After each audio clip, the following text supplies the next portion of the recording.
So stop the killer cam, I doubt it. Play special ed, nigga, and think about it. Been in this place for years, and no one could replace the feel. With me and Mase feel, we'll have your whole family facing tears. The disrespect and blaze, I'm passing a wrecking gauge. Roll up and beat up Chevrolets, and motherfucker, I ain't slept in days. I lay my laws down with raw sounds, clip empty, get more rounds. For store clowns, I tore towns with 4 pounds.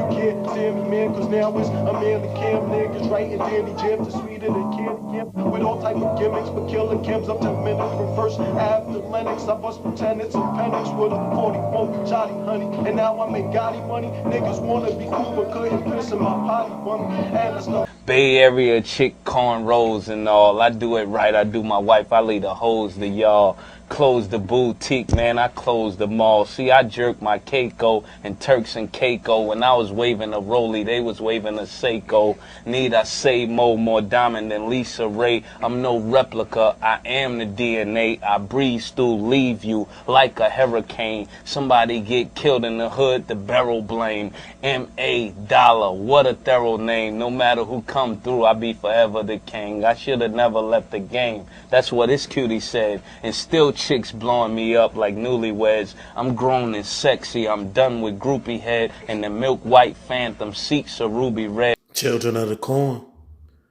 was a bunch of kids from Harlem around the 140th area.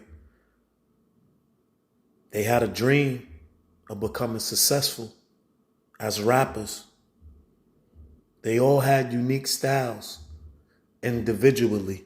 With talent to match their swag, they pursued their dreams to get off the block. Because growing up in Harlem in the 80s is either you sold drugs or played ball. The choices was real slim if you wanted to win. Yo, check it. Then while we hold gats, you hold knives. When you sold apes, we sold pies. When you roll bikes, we drove fives. There's no comparison, son. Just embarrassing. I'm running with some of the baddest men in the whole New York. We hold the fort while you clap clats is holding. Player hating, pushing stolen whips. We at the dice game holding trips. Out of town throwing bricks, taking over. Cooking up coke with baking soda. Now, Big L was a whole nother story. At that time, he was on Nas, Big, and Pac level, so to speak. Lamont Coleman, born May 30th, 1974, better known as his stage name, Big L. He was best friends with Cameron's cousin, Bloodshed, and Herb McGruff. Big L was a little bit older than Cam, but he took him and Mase up under the wing. He was already making his way through the industry. Big L was praised for his wordplay and lyrical ability. Greco Williams, a New York Post writer, wrote, "He is one of the most talented poets in hip-hop history." Funkmaster Flex also claimed Nas said he's one of the greatest MCs ever. In 1990, Big L met Lord Finesse on 125th Street, freestyling. That's how he linked up with the Dig It in the Crates crew. And then in 1992, he appeared on Showbiz and AG's Runaway Slave album. The DITC, also known as Diggin' in the Crates crew, was a Bronx-based hip-hop collective group which consisted of Lord Finesse, Diamond D, OC, Fat Joe, Buck Wild, and Showbiz and AG. After appearing on features and freestyles, he built a buzz and signed a deal with Columbia Records at the end of 1992. From 92 to 93, he stayed relevant doing freestyles and guest appearances on other people's songs. 1993, he joined his childhood friends and made the group Children of the Corn, as well as pushing his solo career. In 1995, he dropped his debut album, The Lifestyle of the Poor and Dangerous, while also still knee-deep in the street. In 1996, Big L was dropped from Columbia mainly because of a dispute with the label over artistic differences. Children of the Corn folded when Bloodshed died in a car accident in New York on March 22nd, 1997. In 1998, Big L formed his own label, Flamboyant Records, an independent company. His first single, Ebonics, caught the eye of Damon Dash, the CEO of Rockefeller Records. Dame offered Big L $250,000 for a solo album, but he said he couldn't do it unless his crew could sign as well. On February 18, 1999, Big L, Herb McGruff, C-Town, and Jay-Z started the process of signing them to Rockefeller on a group deal called the Wolf Pack. But on February 15, 1999, Big L was killed in a drive-by shooting on 139th Street, a couple of blocks from his house. He was hit 9 times in the face and 3 times in the chest. Gerald Woodley, one of Big L's friends, was arrested 3 months later for the crime. The streets say it was some get back for the shit Big L brother did. Woodley was later released due to lack of evidence. Big L's murder still remains unsolved. Ironically, Woodley was fatally shot in the head on June 24, 2016. To enforce the law, you got something to say, cough it out. Cause cats be wanting beef, but when you pull out the heat, they're ready to talk it out. What is there to talk about? Herbert Brown, born March 20th, 1973, better known as a stage name, Herb McGruff. Most of Gruff fame came from being a member of Children of the Corn. Over the years, he made guest appearances on all the Dipset mixtapes, Cameron, Jewel's, and Jim Jones's albums. After staying active and somewhat relevant, he gained enough buzz and eventually signed the deal with Uptown Records. In 1998, he dropped his debut album, Destined to Be, but did poor album sales, and the record label released him. So he went back to the streets. May 16, 2008, Gruff got jammed up in Yonkers with 3 pounds of weed and some dust juice. Yonkers is a small town, 15 minutes away from the Big Apple. Yo, check it out, and you don't stop. Hey yo, I move with killer instincts and wiseness over the competition. How you think I rise? All I gotta do is wink my eyelid. You history, it'll be a mystery like who runs Sicily. Take the burn off my waist, put you out your misery. Before you die, last words, look what you did to me. Crook, you consider me. Hard nigga, hard liquor, hooked on some Hennessy. Jooks all my enemies, burn at your face like look, you remember me. How long it took to remember me? Sweet dreams. Now the toughest niggas duck when that heat steam. I don't care how big a bag that he seen. I run with the elite team to keep cream. We try to see things large on the street scene. Keep fiends in thirst mode. Mase and Cam was childhood friends. They did everything together. They went to the same school, played on the same basketball team together, hustled together. Mase even wore Cam clothes because he was a little bit unfortunate. But that's how it went when you rolled together in a clique. That was his right-hand man. So he was going to do whatever he could to make sure he was good. In 1993, Mase was the starting point guard for Manhattan Center High School alongside Cameron. Him and Cam dreamed of joining the NBA, but he was unable to make the Division I team due to his poor academic scores. But faith has its way of finding you. Mase met Puff in Atlanta, courtesy of Jermaine Dupri, and ended up signing him to a $250,000 deal. Bad Boy had just launched the success of Big's career, so Mase was next up. Mase's first studio album, Harlem World, debuted at #1 on the Billboard Pop and R&B charts, selling over 270,000 copies in the U.S. alone. During a couple days of its release, it eventually went on to go 4 times platinum in the U.S. In 1998, Mase formed his own record label, All Out Records. He signed the group Harlem World, which included his twin sister. He had a joint venture deal with JD under So Def. To Ledge, around this time, Mase got a little bit cocky and started fucking everybody girl. He ended up fucking Baby J girl.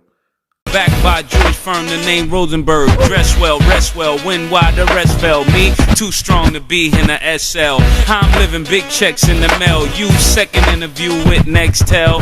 You know the name, nothing below range, numb to the game. He was getting money in the street, and his name was well known for murders.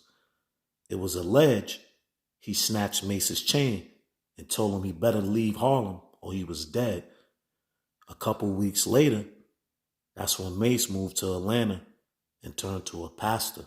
He opened up a church in Atlanta and actually became really successful. He did that in all the 2000s until late 2009. During his success, him and Cameron had a fallout. Mase said it was over money. Cam said he was acting funny. Nobody had never know, but they end up beefing. A couple diss tracks, a couple interviews, nothing serious. Remember, these are childhood friends. Mase signed a deal with 50 Cent and G-Unit Records to revise his career, but after he turned into a pastor, nobody was really checking for him, so that deal fizzled out. Now I'm at it 20 years with a bitter bitch in the same drama. Dame told you do this shit and you don't see Dame Karma. K9 on your ass, nigga, no distraction. Pussy nigga wearing pink, guess he think he matching. I'ma paint the picture, let the niggas make the caption. Fuck bars, I'ma tell niggas what really happened. You hear this tone, you know the Mac is in my seat. You see exactly what I see, you know my rap is not for free. You ready for war, I ain't got a sister, only sister I fucked was yours. I know the bars off the program touch you. How you mad at me though, you let Mr. Lloyd touch you. Do what you must do, me I'm getting my just due. But who you talking tough to? Blinky just snuffed you. Puff fucked you, we seen it no binoculars. Passed you the 50, he was finger popping you. Then he took it back like a fly bitch that was popular. Your 42 still saying, ain't no stopping. Cameron Giles, born February 4th, 1976 in Harlem, better known as his stage name, Cameron. In the 1990s, he started going as Killer Cam after signing a deal with Rivera. Had just signed a new joint venture deal with Epic Records to do his label, Entertainment. Cam was his first signee and did his first 2 albums over there, Confessions of Fire in 1998 and Sports Drugs Entertainment in 2000. Cam received 2 gold albums under Entertainment, but after Big died, the deal kind of fizzled out. In 2001, Cam left Epic and was looking for a home. Courtesy of his childhood friend and fellow Harlem native, he ended up signing a deal with Rockefeller. It was reported that the deal was worth over $1 million, and it also came with a joint venture deal for him to start Diplomat Records. Cam quickly started heating up and brought the Dipsets along for the ride. His first single, Oh Boy, featuring Juelz Santana, was a mainstream success. He wasted no time dropping Hey Ma, featuring Juelz Santana and Freaky Zeke, a week later, which peaked at numbers 4 and 3 respectively on the Billboard Hot 100. His 4th studio album, Purple Haze, which he released in 2004, was met with similar success. It reached gold certification. Some say the beef started when Cam announced he was the vice president of Rockefeller, which annoyed some of the other label mates who had been down before Cam, such as Beanie Siegel and Memphis Bleak. Before we went to break, you just said that you're now president of Rockefeller. How did that happen? How did that come about? And what is Dame? It's really like the title is vice president, you know what I'm saying? But basically it's like Dame already knew that I've been through the struggle, and he knew I knew the business because of the situations that I've been through in the past, and he's seen all the work that I do. Like I go to the studio, when I leave the studio, I go to the office. He just wants me to help out with everybody. It ain't like I'm overruling everybody. Everybody over there is still the same thing. I just helping everybody out. If they need my help, I'm there for them. And it's like, and it's like Beanie too. Beanie is with me. It's just that he learning like the business side of it. For a short stint in Rockefeller, he got a lot done. A platinum album, a gold album, a Diplomat album, and he also had a couple of other ventures, such as Scissor Liquor, that was a limited edition Cognac. He also starred in the critically acclaimed Paid in Full movie, the Alpo Martinez biography. So leaving Rockefeller in 2005 really wasn't a big deal. He ended up signing a distribution deal with Asylum Records in 2006. This is when his career really blossomed. He added more artists to his roster, such as Hell Rell, J.R. Ryder, and 40 Glock, who respectfully had their own individual buzz. They were going on a historic run, releasing a series of mixtapes. Explain how you utter whack like taxes. I claim them, but getting nothing back. Ruger, yeah. I mean, it's a different type of sauce, different type of cloth, right? Different type of broth. Yeah. Cause these suit Campbell ass Ruger, poke to the block. I went from poverty-stricken to looking like I'm lottery winning. They fresher than me? You gotta be kidding. In 2006, Cam made his director-screenwriter debut. Killer Season, which was his 5th studio album name, was also accompanied by a film. The success of this project would lead to him getting a 3-picture deal with an unknown film company. In 2007, Cam took some time off due to his mother's health. He returned in 2009 and released his 6th studio album, Crime Pays, which peaked at number 3 on the Billboard 200.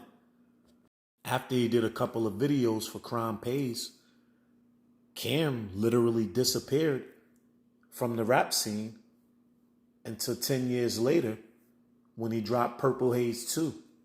He dropped a few videos, but didn't gain enough buzz to do a tour or nothing like that. But Cam, being a hustler, he kept his ear to the street and bumped into a fellow Harlem native and up-and-coming rapper, Vado. Vado was like a breath of fresh air for Cam'ron. He literally revised his career. Him and Vado together formed a group called the UN, Us Now, and end up getting a deal with Koch Records for 2 albums, which was released in 2010 and 2011. Heat and Hair, Volume 1, and Guns and Butter. After the mainstream success of those albums, they end up doing the Boss of the Bosses mixtape series independently. After gaining mainstream success, Vado signed a deal with DJs Khaled, We the Best Music Group imprint. It was reportedly a hefty deal as well for 4 albums. After the Vado buzz fizzled out, the Diplomats tried to get it together again. But it was a little bit of turmoil in the game, so things didn't go well. Jones ended up finding success with Love and Hip Hop alongside his longtime girlfriend, Chrissy. Juelz got jammed up with a gun at the airport and got a 2 flat, and Freaky Zeke opened up a clothing store in North Carolina. Pink Horsepower is Cam'ron's latest investment. It's an all-natural supplement designed to empower man's sexual intimacy by helping to improve stamina. But this is one hood story that actually has a good ending. After 10 years of beefing with childhood friend Mase, they end up settling their differences, and now they have a phenomenal sports show together called It Is What It Is. The first 2 seasons did so good, they ended up making enough revenue to sign Mark Jackson on to do his own show. And now he's doing a show with his son. Right then. Don't get out of right there. Okay, I was just delivering the message. That was it. He told me to ask you, what did you mean by that particular line? It was to a girl to say she come or she want to come. Okay. She want to. There you go. There you have it. You want to know what Ohio wanted to ask? Yeah, what did Ohio want to know today? Ohio, y'all some suck ass niggas. As much as I do for the state, man, y'all niggas feeding this nigga information, man. No, I'm gonna let it slide. No, Because you said it was darn cute. He has more. He sent me a list. So if you want to go ahead. I'm gonna pick my fights. He said he wanted to know what you meant when you say you do it to these cats for a large amount. One thing's for certain and two things for sure. Cam is a good dude. Cam put on Jewels. And Jewels gave Wayne partially some of his swag. Cam put on Jim Jones. Jim Jones put on Stack Bundles and Max B. You may know, I played for Coach Rick Pitino, who coached my father also at University of Louisville, so I have a little bit of a knowledge when it comes to this game. But I'm just overall grateful to be here, and I'm